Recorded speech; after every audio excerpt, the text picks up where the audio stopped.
देखो किसमें ताकत है जो हाथ लगा के भी दिखा दे। और यही ताकत बाबा साहब डॉक्टर अम्बेडकर ने दी थी कि मैं उस कौम की ताकत ये मानूंगा कि वहां की महिलाएं कितनी जागरूक है। आज ये अच्छा लगा देख के कि हमारी मातृशक्ति कंधे से कंधा मिला के आ रहती है। और एक बात याद आती है नौजवानों के लिए, संघर्षों के छाए में घनघोर जवानी बनती है, इतिहास उस ओर झुक जाता है जिस ओर जवानी बनती है।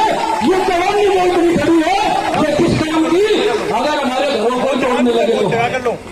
देखिए आपसे भी से लोग आएंगे, बात करेंगे, वादे करेंगे, लेकिन सांसद चंद्रशेखर आजाद जी की तरफ से आपको एक वो बोलते हैं ना देसी कहावत, अब भाई खुट्टा लौट दिया। एक ये आपकी तरफ बात करने आए हैं कि महरम नगर को अगर किसी सरकार कोई तानाशाह बनता हो हाथ लगा के देख लेना। चंद्रशेखर आजाद का स्पष्ट आदेश है, अगर महरम नगर में कोई घुसेगा तो उसको ऐसे बाहर निकलने दिया जाएगा। अभी तो चंद्रशेखर आजाद ने कुछ लोग बेचे अपने, और जिस दिन वो शेर अपने समाज के बीच में आ जाएगा सोचो यार सारा प्रशासन बैठ जाएगा आगे। अब माफ करो, शेर के मुंह में डाल दिया कितनी आई लगे। और मैं आपसे एक बात और बता दूं, ज्यादा बड़ी बात नहीं करता, हमें समझना पड़ेगा कि दोस्त और दुश्मन की पहचान आज तक नहीं करी हमने। बड़े बड़े झंडे खा के तो चलते हैं सभी, दोस्त कौन और दुश्मन कौन। और भाई देसी कहावत में ये कहे कि अपना मारेगा तो छाव में घेरेगा। 80 साल से दुश्मनों को ताकत देते हुए आए हैं, दुश्मनों को। वे दुश्मन कौन, वे दुश्मन कौन समझना।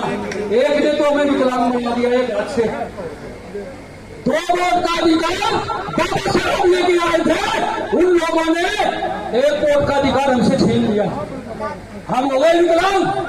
और 80 साल से हम उन लोगों को देख रहे हैं, आज 14-15 साल से, जो हमारे हाथ का कभी पानी छुआ के परछाई से भी डरते थे। परछाई अगर उनके ऊपर गिर जाए तो वे अशुद्ध हो जाते थे।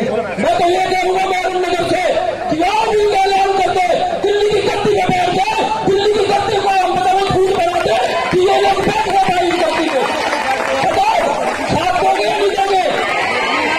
हमें पहचानना पड़ेगा कि हम ये बहुत 2 धारी तलवार है। अगर दुश्मन को ताकत देंगे तो वे हमारी गर्दन काटेंगे, और अपने भाई को मजबूत करोगे तो अपना भाई तो जैसा भी होगा वो हमारा साथ देगा। लेकिन हुआ क्या, आपसे पहले भाई व्यवस्था बनाकर रखो। आपसे एक मैं कुछ चीज मांगने भी आया हूं, हालांकि बात मुझे कहनी है नहीं कहनी है ये मुझे समझ में नहीं आ रहा। पिछले 10 दिन से मेरी मां गंभीर रूप से बीमार है, लेकिन जब मुझे पता लगा मेरा काम आया अपने आने के लिए। मैं आपसे यही चाहूंगा कि आप थोड़ी सी प्रकृति से दुआ कर देना कि भाई एक संदीप बागड़ी आया था, उसकी मां गंभीर बीमारी का शिकार हो गई है, उसको ठीक कर दे। बस आपसे हाथ जोड़ के यही निवेदन है। बाकी एक वादा आपसे कह के जाएंगे कि कोई ताकत नहीं बनी जो मेरे समाज के ऊपर नजर उठा कर देख ले, क्योंकि आज बाबा साहब के बच्चे बैठे हैं, जब तक भी बैठे हैं। अगर बाबा साहब के बच्चे बैठे हैं तो ये ऐलान करते हैं आप भी, अगर किसी ने ताकत दबाए ना, और ये मैं कहूंगा मेरा साथ पे नारा लगाए। और जब मैं ऐसे इंटर करा तो मुझे एक चीज का बड़ा दुख होया कि हमारे साथियों ने ये लिख रखा है कि गांधी तेरे देश में दलितों पे अत्याचार हो रहा है। सबसे बड़ा अत्याचार करने वाला वो गांधी ये था जो वोट का अधिकार काट दिया हमारा। गांधी का देश कब से हो गया, ये देश हमारा है और ये देश हमारा रहेगा। लेकिन विडंबना ये है कि इस देश के राजा शासक को आज देखो धरती में बैठ गया, आज गिड़गिड़ा रही सरकारों को कि हमारे घर बच दो। क्यों, क्योंकि हमारी नलायकी है, हमने अपनी ताकत नहीं पहचानी। दिल्ली में कहीं भी चले जाएंगे पूरे देश के अंदर हमें दिखाई देंगे, क्यों ना हम इस ताकत में अपनी हिस्सेदारी ले लें। जो कौम अपना इतिहास नहीं जानती वो कभी इतिहास भी नहीं बना पाएगी। हम उस कौम के योद्धा है सरदार जीवन सिंह, नारगढ़ के योद्धा सरदार भूला सिंह, जिनकी गर्दन कटने के बाद भी हाथ से हथियार नहीं छोड़ा। ये मिसाल हमारी कौम से दी जाती थी, लेकिन कहाँ है आज हम भीख मांगने में मजबूर हो रहे हैं कि हमारा घर दे दो, हमें रोजगार दे दो, हमारे लो। क्यों? मांगने की आदत हो गई। कब तक मांगेंगे हम? कब तक?